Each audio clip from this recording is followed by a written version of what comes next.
আমাকে অনেকে গত ১৫-১৬ বছরে বলেছে যে, "বঙ্গবন্ধুকে গান নিয়ে কি করলা?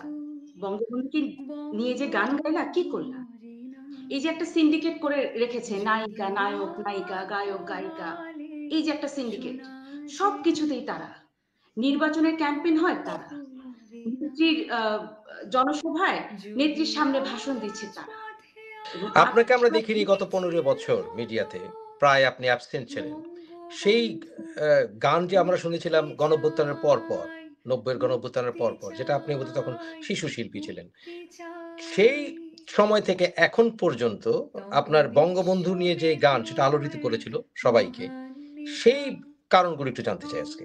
লিসা। মুফাজ্জল ভাই আমি যখন ৯০ এর গণ অভ্যুত্থানে আমার তো বয়স তখন ৭-৮ হবে। আমি একজন মুক্তিযোদ্ধার সন্তান। আমার গায়ে মুক্তিযোদ্ধার রক্ত। তো সেই আমার সেই ঋণ থেকেই আমি গানটি যিনি লিখেছেন এবং সুর করেছেন তারা তখন সরকারি চাকরি করতেন।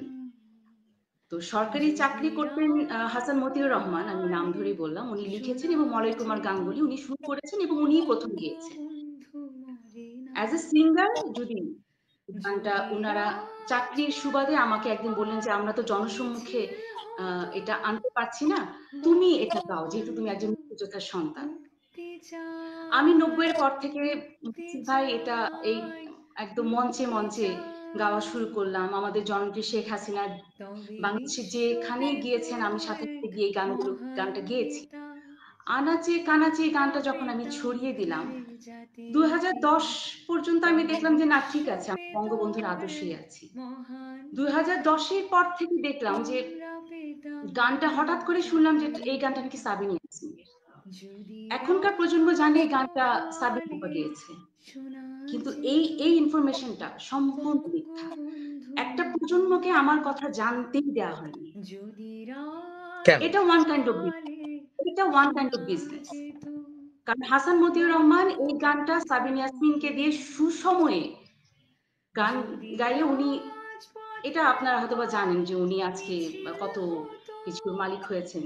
আমাকে দিয়ে হয়তোবা আ সাবিনা আপুর একটা জাস্ট ফেস ভ্যালু কে কাজে লাগানো হয়েছে।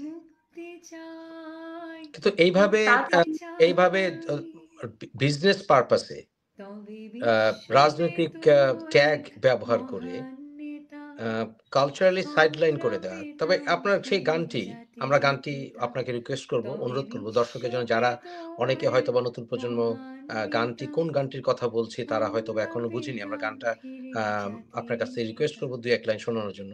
তো সেই গানটির কারণে আপনি একেবারে কালচারালি কি সাইডলাইন হয়ে গেছেন? ব্যাপারটা কি সেরকম? হ্যাঁ, আমি মানে সাইড হয়ে গেছি কারণ যখন আওয়ামী লীগ ক্ষমতায় ছিল না তখন তো আমি ঘোষিত ব্ল্যাক লিস্টেড। আর যখন আওয়ামী লীগ ক্ষমতায় আসলো তখন আমাকে এই যে যারা সিন্ডিকেট বঙ্গবন্ধুকে বিক্রি করে একটা যে কালচারের সিন্ডিকেট গড়েছিল, ওই সিন্ডিকেট আমাকে তখন সাইড দেয়নি। এবং আপনি গত ১৬ বছরে কোনো জাতীয় প্রোগ্রামে আপনি দেখবেন না যে আমি আছি। হুম। আমাকে আ বলা হয়েছে। কোনো জাতীয় প্রোগ্রামে না, কোনো বিদেশ ট্যুর না, কোনো এই যে আপনার মুজিব শতবর্ষ গেল, এখানে আমাকে বলা হয়নি। এবং আপনি দেখবেন যে মুজিব শতবর্ষে যে ১০০ জনকে নিয়ে যে একটা গান করেছিল, আপনি খুঁজে দেখবেন মুফাজ্জল ভাই সেখানে আমি নাই। বাট ব্যাপারটা একটু বিস্তার আমি যখন ৯০ সালে আমি ১ম বঙ্গবন্ধুকে নিয়ে গান গেয়েছি, তখন কিন্তু ওই ১০০ শিল্পীর মধ্যে কেউ ছিল না। কেউ বঙ্গবন্ধুর গান গায়নি বা বঙ্গবন্ধুর নামও উচ্চারণ করেনি। কেন? কারণ তখন দুঃসময় ছিল। হুম। দুঃসময় ছিল। আর মুজিব শতবর্ষ তখন তো আওয়ামী লীগের সুসময়, তখন তো আসলে সুসময় কোকিলদের অভাব হয় না। এ এটাকে আবার কাউয়াও বলে। আমি আমি আপনাকে রিকোয়েস্ট করলাম যা বললাম, অলরেডি অনেকেই রিকোয়েস্ট করা শুরু করেছে। কোন গান তারা বুঝতেই পারছে না। অবাক করা বিষয়।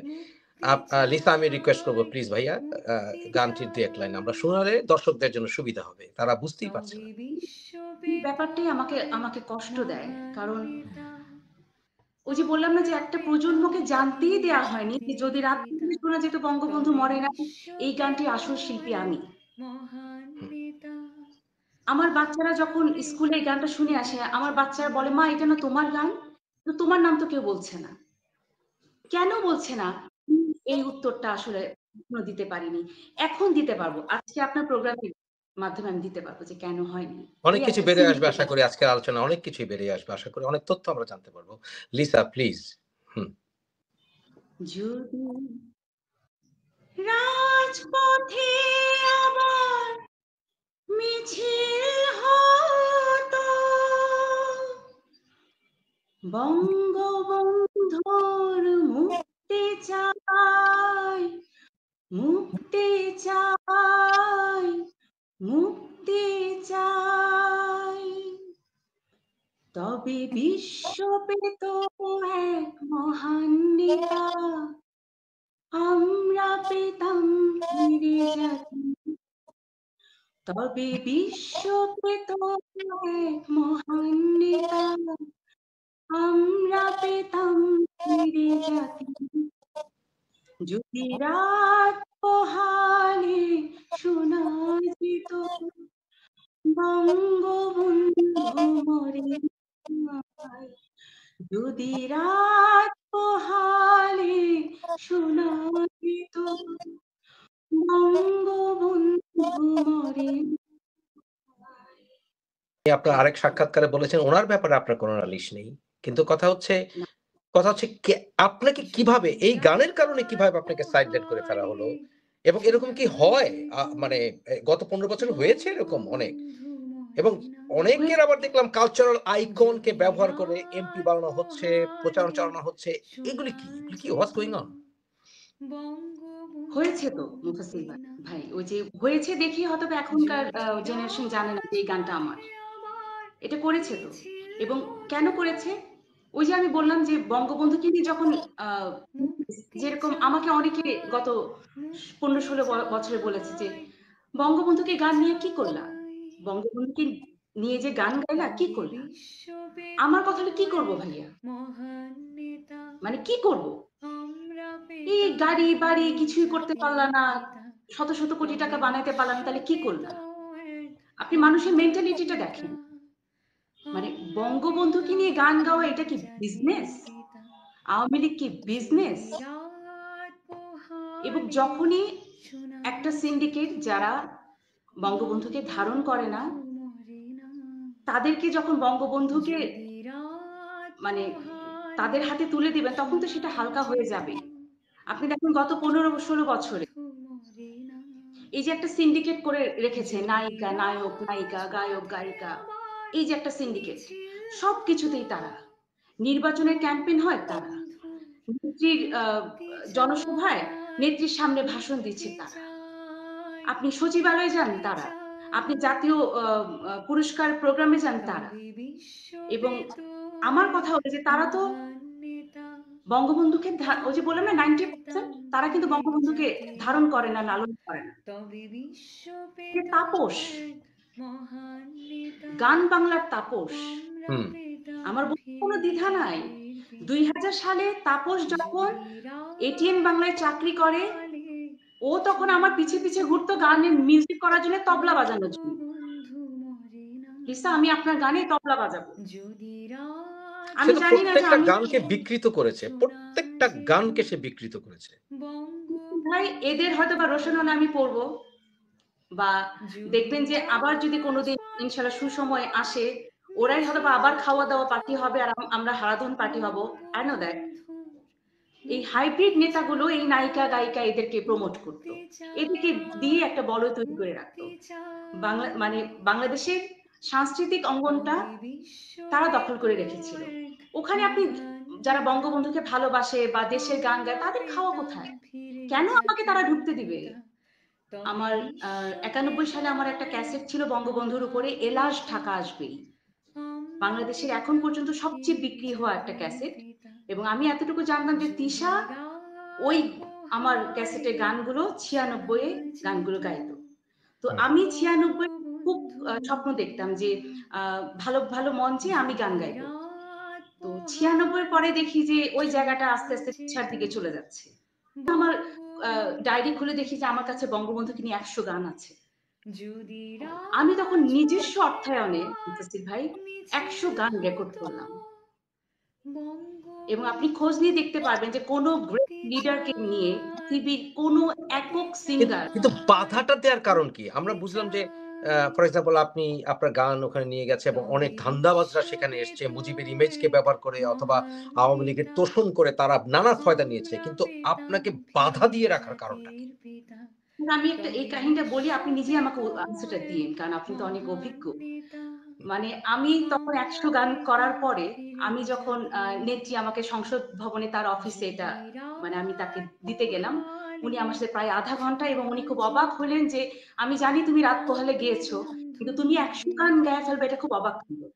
ঠিক আছে, তুমি একটা প্রোগ্রাম করো, কাদেরকে দিয়ে প্রোগ্রামটা মানে এটা যেন সবাই জানে বঙ্গবন্ধুকে নিয়ে ১০০ গান করা হয়েছে।